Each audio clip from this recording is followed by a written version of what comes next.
자, 우리가 기도를 왜 합니까? 하나님, 내 기도 좀 들어주세요. 내 소원 좀 들어주세요. 이렇게 내 마음으로 간절한 소망이 있기 때문에 기도하는 거 아니겠습니까? 그런데 밥을 먹고 내 할 일 다 하면서 기도하는 것과 금식을 한다는 건 뭡니까? 사람이 식사를 안 하면 죽게 되죠.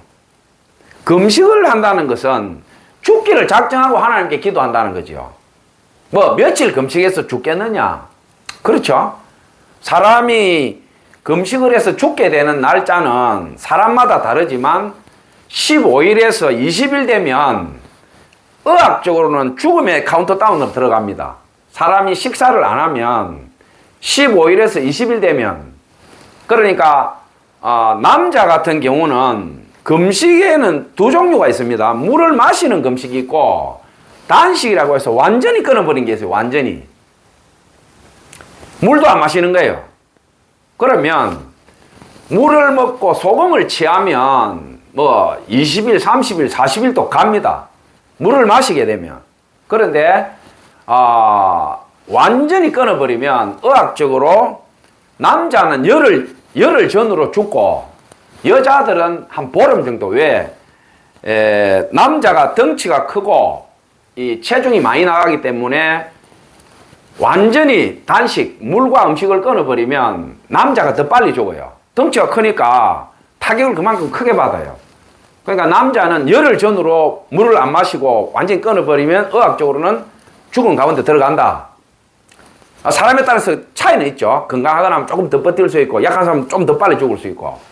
여자는 보름 이내. 그러니까 여자들은 덩치가 작고 또 이게 땀을 흘리거나 이 에너지 소모가 남자보다 작기 때문에 여자들은 13일에서 15일 정도 되면 의학적으로 죽음의 카운트다운으로 들어가는 거죠. 그러니까 우리가 오늘날 하는 금식은 뭐냐 하면 절대 금식을 잘 안 해요. 절대 금식은 뭐냐, 물까지 끊어버려요. 물까지. 절대 금식을 누가 했느냐? 모세와 다윗이 절대 금식했어요. 물도 안 먹는 거야. 그냥 완전히 뻥해버려요. 완전히. 근데 오늘날 우리가 하는 금식은 물을 먹죠. 물을 먹으니까 절대 금식이 아니에요. 우리가 하는 금식은.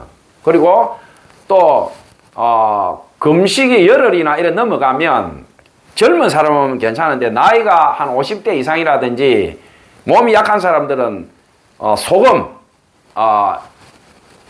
소금을 몸에 넣지 않으면 폐혈증이라든지 몸이 급속도로 약해집니다. 그래서 염분을 취하지 않으면 열흘이나 보름 이상 넘어가게 되면 건강에 치명타를 입고 이빨이 빠진다든지 폐혈증, 그 다음에 장흡착, 위장이나 오장육부가 서로 붙어버립니다. 음식이 잘 안 들어가면. 그러니까 소금이나 물을 제공을 해야 오장육부가 이게 제대로 유지가 되는데 물이나 소금을 제공을 안 했을 때는 생명에 치명타를 입을 수 있습니다. 그러니까 우리가 오늘날 하는 금식들은 거의 다 절대 금식이 아닌 거죠.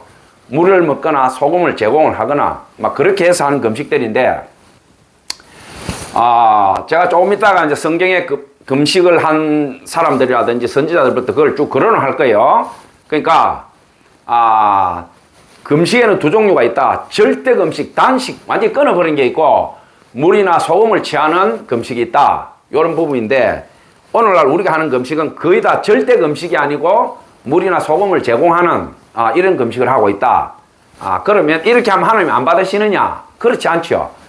물이나 소금을 취하더라도 단백질이나 지방이나 탄수화물, 에너지원이 안 들어오기 때문에 고통스러운 거는 똑같아요. 단지 의학적으로 생명이 위험하기 때문에 내가 생명을 유지하면서 하나님께 기도한다. 그러니까 그 목적은 동일하죠.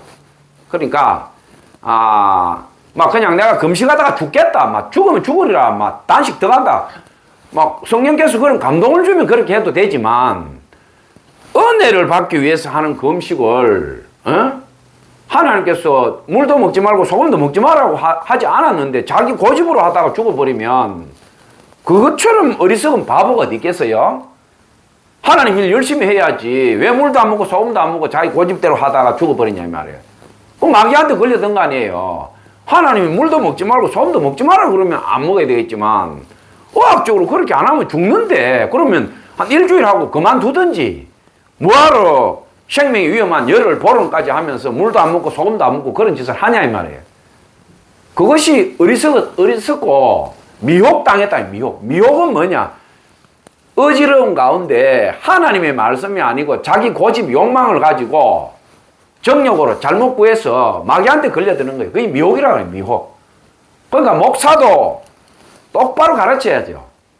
금식을 할 때는 자기 성도나 금식하는 사람의 상태를 보고 이 사람 물이나 소금을 먹어야 되겠다. 이 사람 이대로 두면 안 되겠다. 그럼 목사가 보고 그 사람 영적 상태나 건강 상태를 보고 금식을 끝내세요. 죽을 드세요. 물과 소금을 드세요. 이렇게 목사가 그 사람을 관리를 해야죠. 자기 성도가 금식하다가 치명적인 병을 입고 회복 안 되는 불치병이 걸리는데도 목사가 말이죠.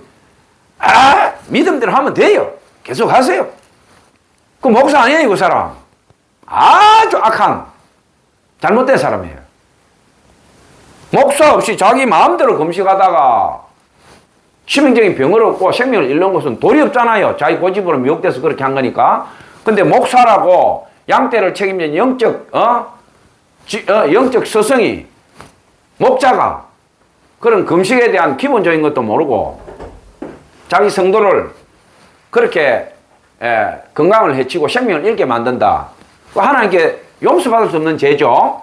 그러니까 금식을 할 때는 겸손하게 하나님께 어떻게 하면 영광을 돌릴 것인가, 어떻게 해야 은혜스러운 금식인가, 본인이 말씀 따라서 또 좋은 목사님의 지도하에서 그렇게 금식을 해야 됩니다. 자, 예.